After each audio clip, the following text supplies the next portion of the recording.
자, 먼저 소개를 좀 해드리죠. 먼저 박찬수 한겨레 대기자 나오셨습니다. 어서 오십시오. 안녕하세요. 예. 그리고 오늘 저희가 모신 이제는 이제 민주당 총괄 선대위원장 이렇게 소개를 해드리는 게 맞겠죠. 강금실 위원장 나오셨습니다. 안녕하십니까? 네, 반갑습니다. 네, 오랜만에 뵙습니다. 네, 초대해 주셔서 감사합니다. 오늘 굉장히 일찍 오셔서 한겨레 3층에서 네. 예, 시간을 보내고 계시더군요. 예. 자, 요즘 뭐 매체 인터뷰나 이렇게 일정이 좀 바쁘실 것 같아요. 조금 좀 인터뷰가 많은 편이라서 조절을 하는데 항상 좀 미리가 있어요. 그게 조금 미리 준비하고 미리 가 있는 게 좀 마음이 편하더라고요. 이게 근데 참 아름다워요, 사옥이. 한겨레 사옥이요. 네. 예. 1층부터 엘리베이터가 있었으면 좋겠다는 생각을 늘 하고 있습니다. 저희 오늘 창간 기념일입니다. 그렇다고 예. 말씀하셔서 1988년 5월 15일 날 창간했습니다. 축하드리고 저도 축하받아야 되는 게 주주거든요. 고맙습니다. 네. 진작부터 창간 때 주주예요. 그때 판사 시절이시죠, 그러니까 88년이면. 생각해 보니 그렇더라고요. 예. 근데 그때 그 한겨레 창간하고 주주 이렇게 모으고 하는 게 굉장히 네. 뭔가 새로운 어떤 그 사회의 분위기, 예. 그래서 아주 이렇게 박수 받는 분위기였죠. 한겨레 창간 때 뭐 저는 어렸습니다만 그 분위기는 뭐 그야말로 대한민국 언론에 굉장히 한 획을 긋는 사건이었는데 창간 기념일이었군요. 저는 뭐 외부인이라서 정확하게 인지는 못했습니다만 그 한겨레 6층에 커피숍이 있어요. 예, 창간 기념일로 무료로 한 잔씩 주시더라고요. 맞습니다. 굉장히 바람직합니다. 예. 창간 기념일에 등장하셨으니까 창간 특집이 됩니다 오늘. 네, 또 스승의 날이기도 그렇죠. 한데요. 예.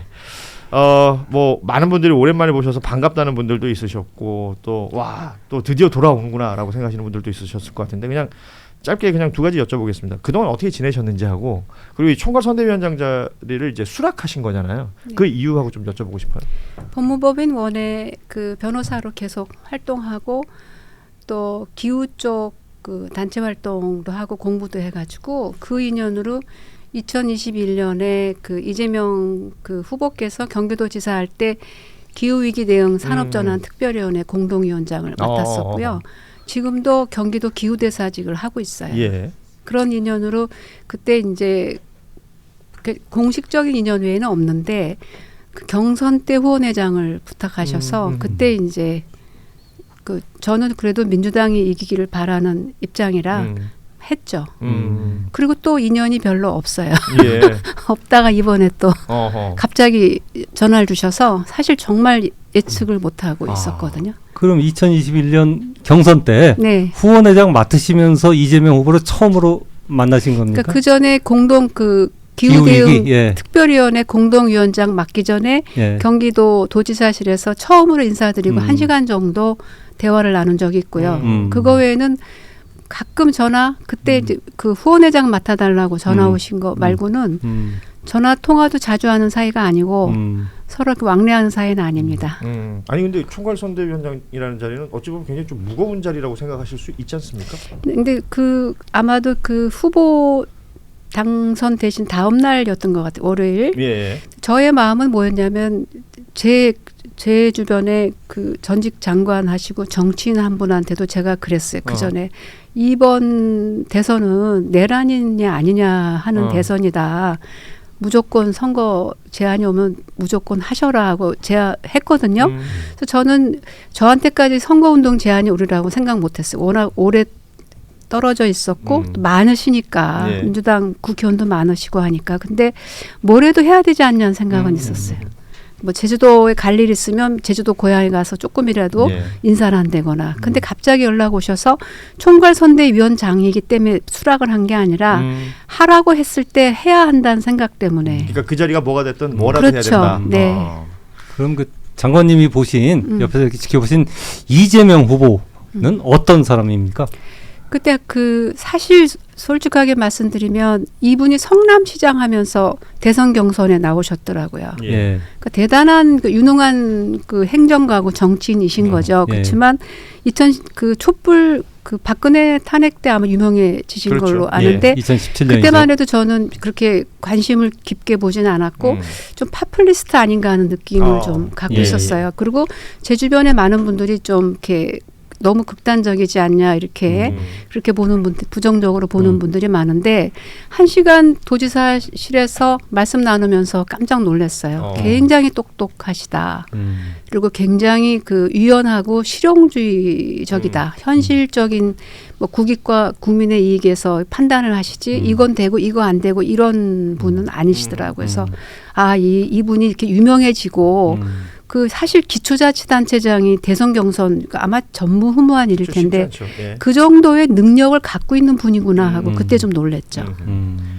근데 이제 뭐 전임 법무부 장관이고 뭐 법조인이시고 법에 대해서는 이제 누구보다도 이제 익숙하신 분이겠지만 익숙은 한데 실력은 별로 좋진 않아요.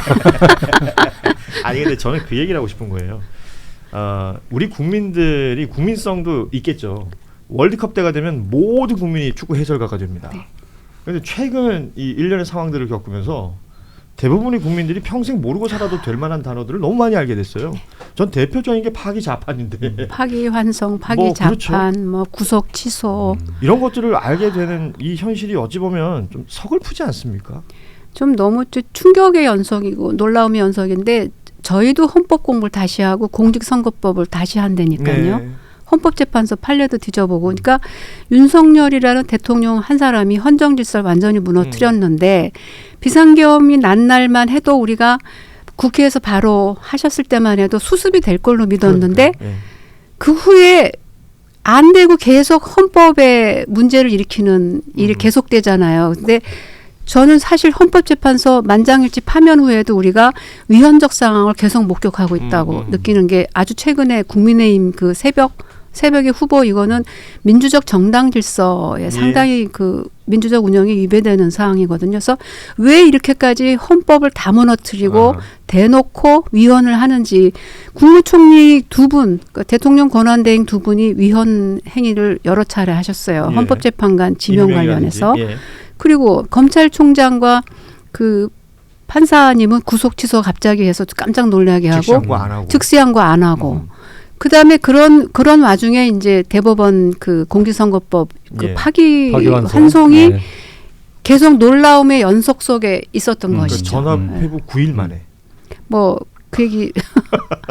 그래서 그런데 왜 이렇게까지 이러는지 솔직히 아직도 잘 이해가 안 가요. 왜냐하면 과거의 군사 정권은 대놓고는 안 했어요. 대놓고는 헌정질서 소화한다 그랬지.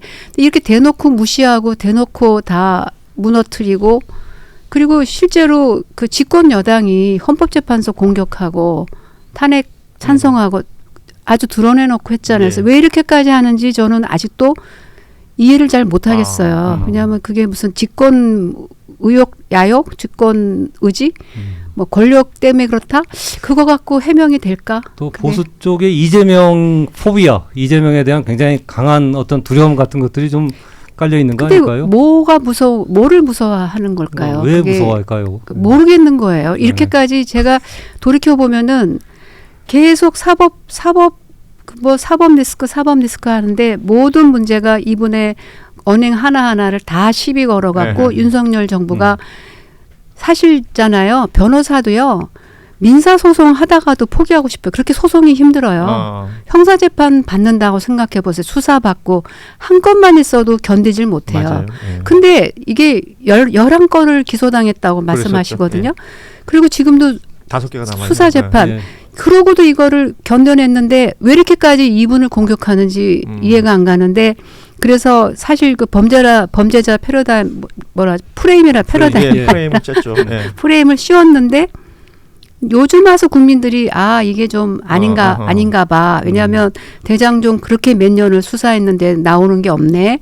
그다음에 영장 기각이 되네. 무죄가 계속 나오네. 그다음에 진짜 그 검찰이 무리한 기소했다고 할 수 있는 게 뭐냐면요. 기소를 한 다음에 공소장 변경하는 일은 거의 없어요. 거의 없는데 지금 공직선거법, 위중교사, 그다음에 대북송금에서도 판사님이 이 공소장에 이렇게 써 있는 거에 증거 있는 겁니까? 해서 공소장 자체가 자꾸 논란이 되거든요. 근데 왜 이렇게까지 무리한 기소를 하고 왜 이렇게까지 이분은 사법 부담을 지고 가느냐.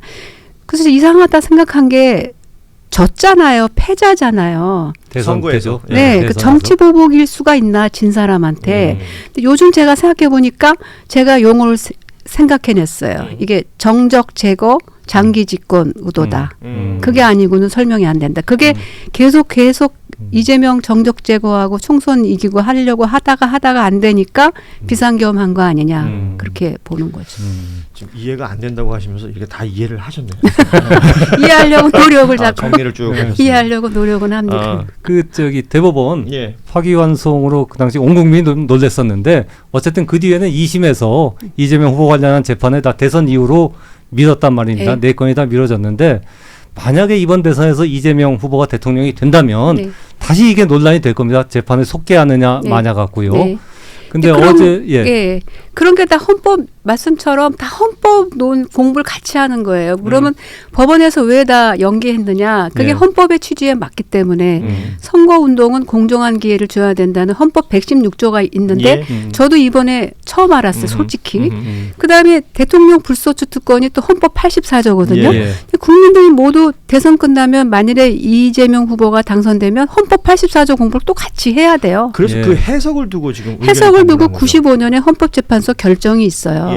거기에 명백하게 뭐라고 돼 있냐면은 대통령에게 부여된 형사상 특권이라고.